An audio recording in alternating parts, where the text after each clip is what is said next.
we do this on our radio show. We give you some story or some knowledge about something, statistic, resources, information about some group, some minority group. So you can become more knowledgeable, you can be more informed, and you can make better decisions as entrepreneurs. Exactly. And this is a great segue because in a few minutes, we're debuting a new segment on the Business Zone starting today. Yes. And we have partnered up and are collaborating with Our Weekly, which is a local newspaper. Beautiful. And so the editor-in-chief is going to come on, and he's going to give us information based upon what they're writing in their paper. That's beautiful. Or a magazine, and they happen to they actually have a pretty far reach there in Los Angeles and Antelope Valley, and there's over 50,000 circulation of the latest news. Wow. And they also so they cover South LA, Watts, Compton, Carson, Inglewood, and the neighborhoods of. And I believe he's on the phone now. Hello. Hello, Crystal. It's Merdies Hayes from Our Weekly. Hi, Merdies. How are you? I was just telling. Doing very well. How about yourself? Oh, fantastic. Hello, Mr. Hayes. Your timing is perfect. We're just introducing you, and you popped right in. Well, I thank you very much.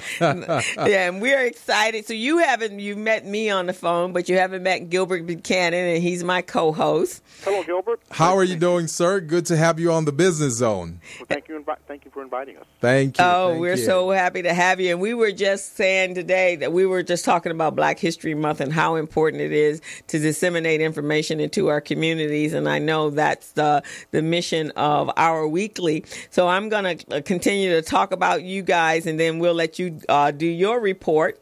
And we're going to work out the details, but at least I know we're going to do this once a month, is to bring information from outside, because again, the more information our people have, the better decisions we can make, and the more knowledgeable we are. Knowledge is power. That's right. That's so true. So you're the editor of Our Weekly Los Angeles and Antelope Valley.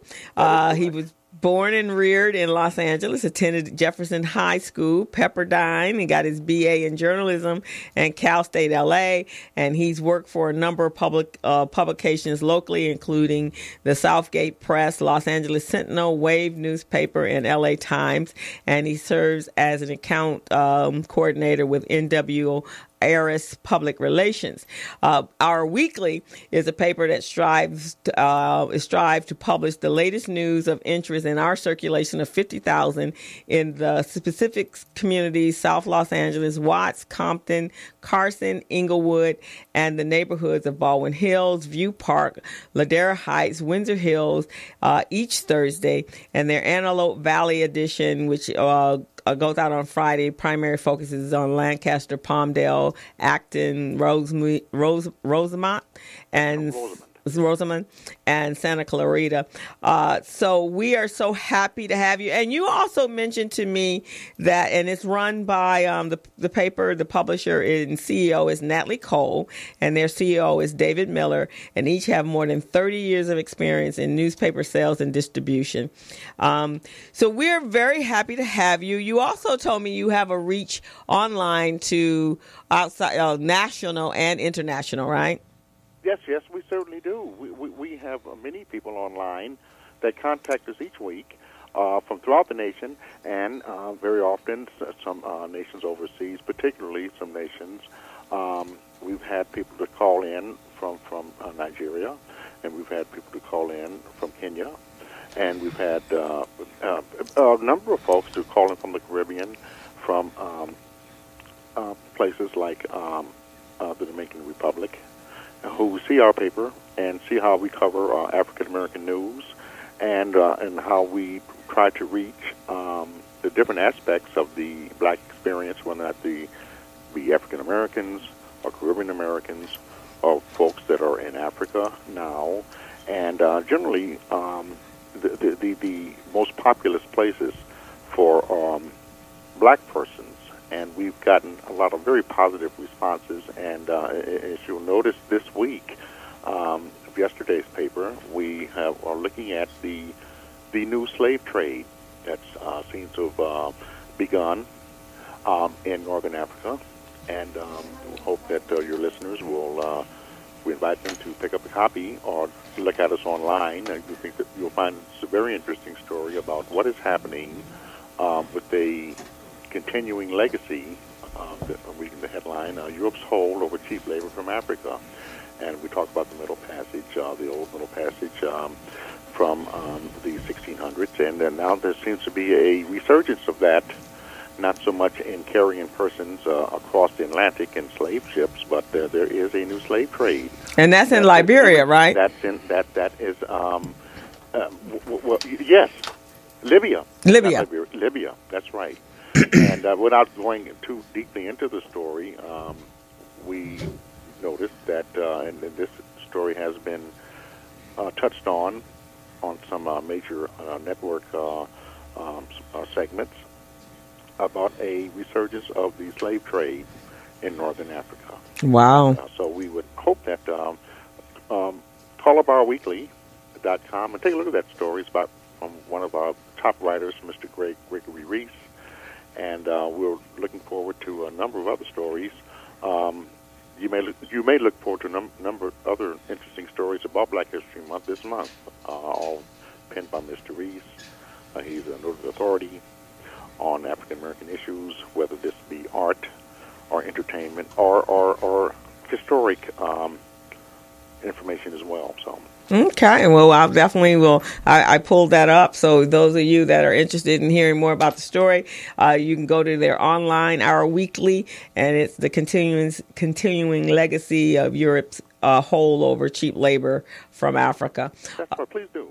For sure. So what's some of the news right here locally that we need to know about that you're going to inform us of? Well, what we have done this week, we have been covering the gentrification of many areas in South LA, and not just South LA, but in Los Angeles County, particularly in the cities mostly populated with a large population of African American households, and that goes far beyond the areas of South LA and Compton and Watts, and we're looking at what's happening in the Baldwin Hills area. We know that area is changing dramatically, but with the new subway coming through, the Crenshaw line, and there's a tremendous building effort taking place in the Windsor Hills, Baldwin Hills area, and a lot of people have been voicing their concerns that black people are slowly being pushed out of those areas, longtime homeowners. Of course, when construction takes place and revitalization takes place, property taxes normally go up. And, of course, many of the people who live there, those are professional persons, and they can afford to pay the higher property taxes. But many people wishing to move into that area, young households, young couples, young professional persons, may be priced out. There's a strong possibility. And the same thing is happening in South L.A. And as you look at first glance, you see that this is a wonderful thing, that a long-neglected community such as South L.A. and Watts, parts of Compton, are finally being recognized and finally being made over, but at what cost? And this is still an ongoing story. It's nice to see old vacant lots and old buildings and old structures being torn down in favor of something new, but at what cost to the residents there? Exactly. We have been covering this for about a year now, so it's ongoing, but you can see the difference as you drive through the areas, and you can see that it's tremendous construction taking place. And, for instance, just yesterday and today, I had jury duty downtown, and, of course, there's just a construction boom taking place in downtown, and that area is remarkably different from what it was just 10 years ago. A lot more whites have moved in, and that's a wonderful thing. And it's a booming economy. But at what cost to the residents just outside of downtown, and particularly in the South Park area, which would be the 9th District? There's a lot of changes taking place, and they're good changes, but we want to know how this will affect the current residents. Will they be able to stay? Will they be able to pay the property tax? Will they be able to pay the high cost of living? These are all questions that we're going to be trying to answer over the next year, over this year, and to see. It's nice, as I mentioned, it's very nice. It's a wonderful thing to have more attention placed on a long-neglected community, but at what cost? There's always a flip side to it. And not to continue to just keep going on, but there is a tremendous revitalization of the Jordan Downs housing project in Watts. And that's not going to be recognized anymore. But at what cost, again, I say, to the people who live there? Can they continue to afford to live there now? This is about $700 million in the Jordan Downs. And just wondering. This Yes, is Gilbert Buchanan, and I just wanted to ask you, how do you see this type of activity affecting small businesses in those areas? It's going to be very difficult. So because the small business may be bought out by larger vendors. Mm-hmm. There's a lot of money coming in from the East Coast. There's a lot of money coming in from overseas. And I'm not going to say it's cheap land, but the land and the parcels of land in South L.A. are much less expensive than it would be in West Los Angeles, and people are taking advantage of that. But at what expense and of what hardship will take place to the small business owner that's there that has worked a lifetime to build up a clientele, to build up a business, a successful business, and to see overnight there's a possibility that they may be bought out. So since it's so... It's an ongoing story. Yeah, since it's so inevitable for gentrification to occur, then maybe one of the things that we can preach and advocate to many of our small businesses then is to do some due diligence and make sure they understand the value, the valuation of their business. So when these bigger cats come in and try to buy them out, then at least they'll have an idea what their business is worth. So then they can get true value instead of some underpriced value for their business. That is excellent advice. And it is worthwhile to heed that.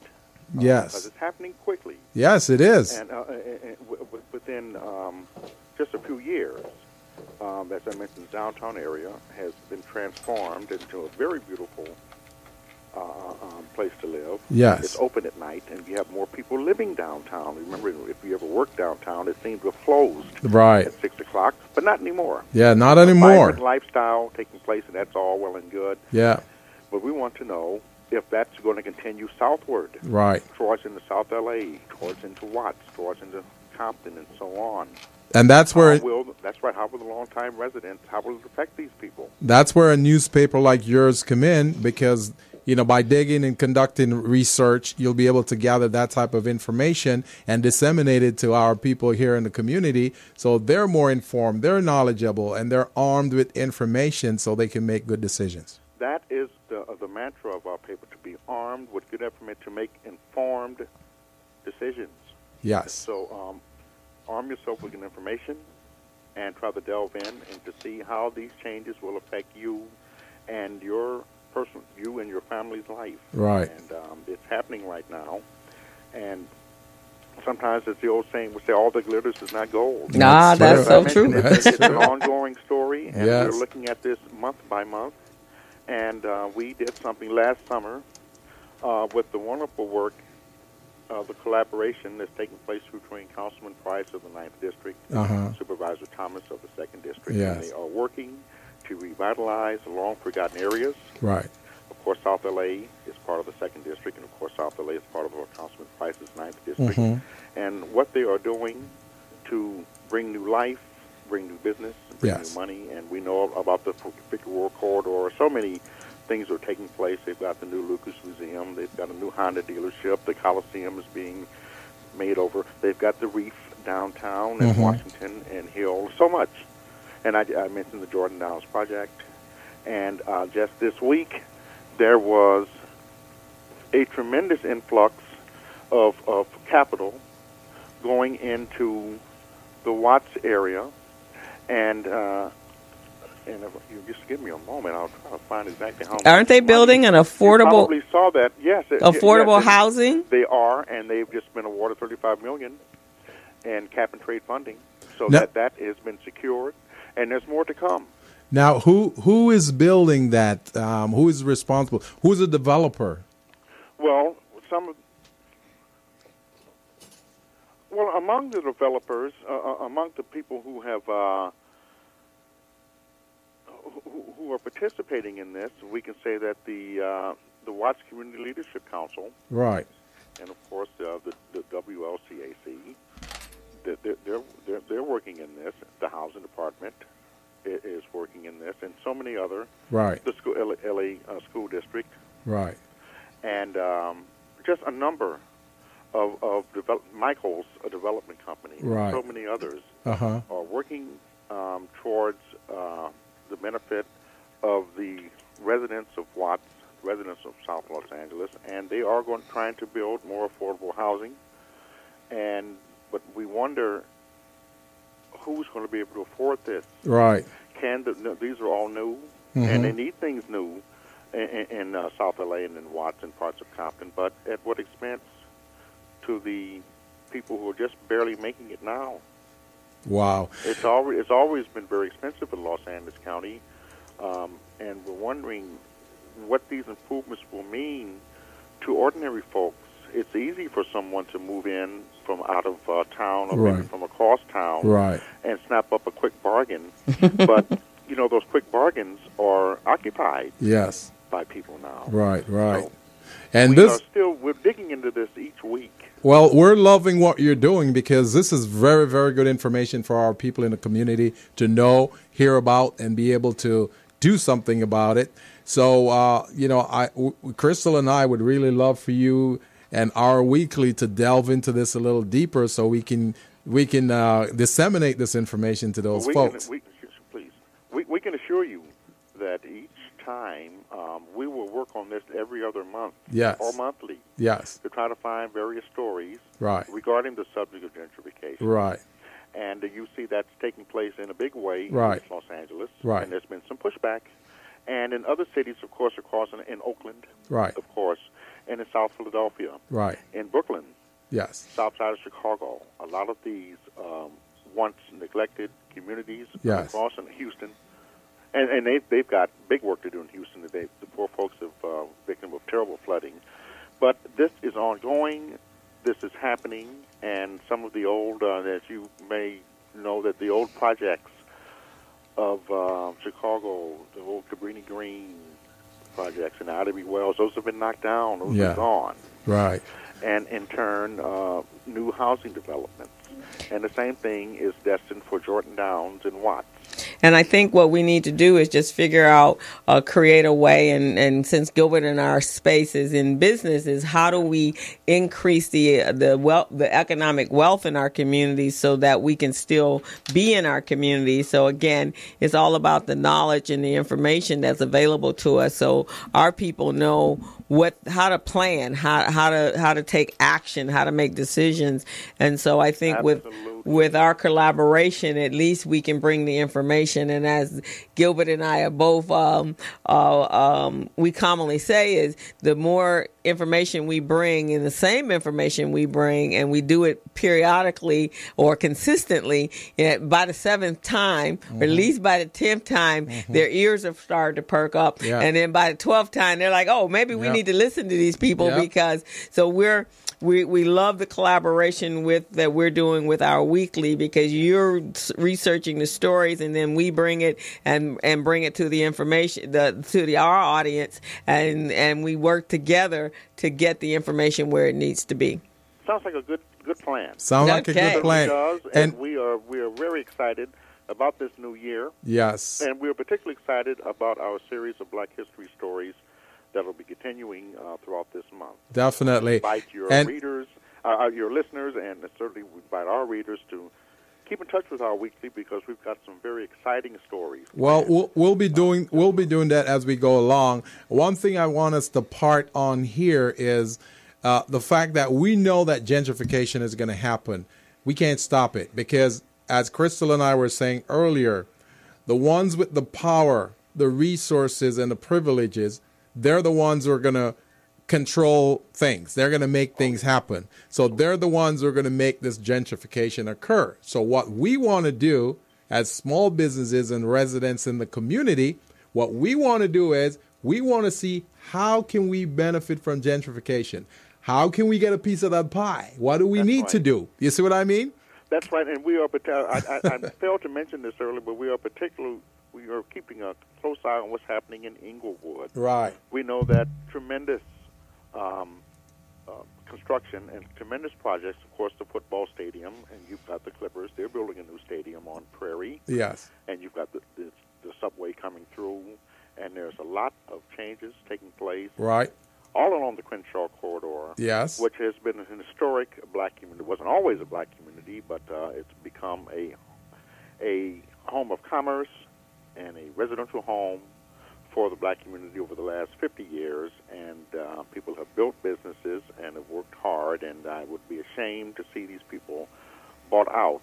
Exactly. As I mentioned, someone chasing a cheap bargain. So we're definitely going to keep our eye on this, because what happens in one portion of the black community happens to another. Yes.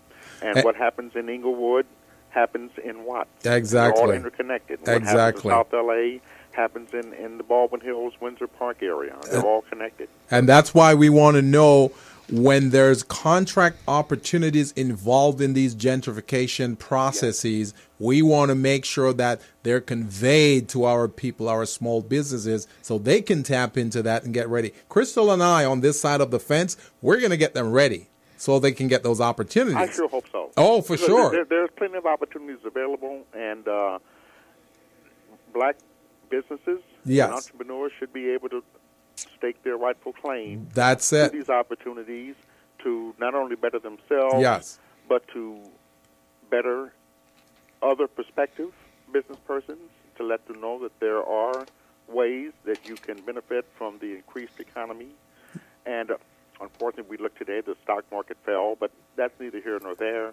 There'll be ups and downs in economic cycles, but the changes that are taking place in the cities that I mentioned earlier are real, and they're restorative changes, but we don't want to see people priced out. Yes. To use a popular phrase. And unfortunately, we got to run right now, but we Mr. Hayes, we definitely want to keep in touch, and with our partnership with Our Weekly, we're definitely going to make this happen. So let's keep this going. Let's keep it going. And thank you for your input. Yes, and we'll hear from you next month. We'll talk again next month, Crystal. All righty. So thank you. Thank you now, both of you. Thank you so much. Bye-bye. Appreciate Have it. a nice weekend. All righty. Bye-bye. So that was Mr. Hayes from Our Weekly, and he's our editor-in-chief there at Our Weekly. He's been providing some valuable information, what's going on in the community, and the topic today, the issue today that he was raising was gentrification. And a lot of people, I've known of this process, this gentrification process, for a while now. Oh, it's gone on. Actually, it's not just in the United States. It really has gone on all over the world. Oh, and it's global. It's global. And we remember when this first started in Harlem. Well, it was before Harlem, but it became more popular in Harlem. Mm-hmm. That's when Bill Clinton moved in, because of gentrification. He bought his property, and people were going, hey, what are you doing moving in there? But they knew what was going on. Exactly. Because realtors and economists and all of those folks and developers, they inform them of what's going on. So they know what's going on ahead of time before we do. Exactly. So what we want to do is to make sure that our small businesses are prepared for these opportunities. We want small business to get a piece of this pie. And that's why Crystal and I, we have our training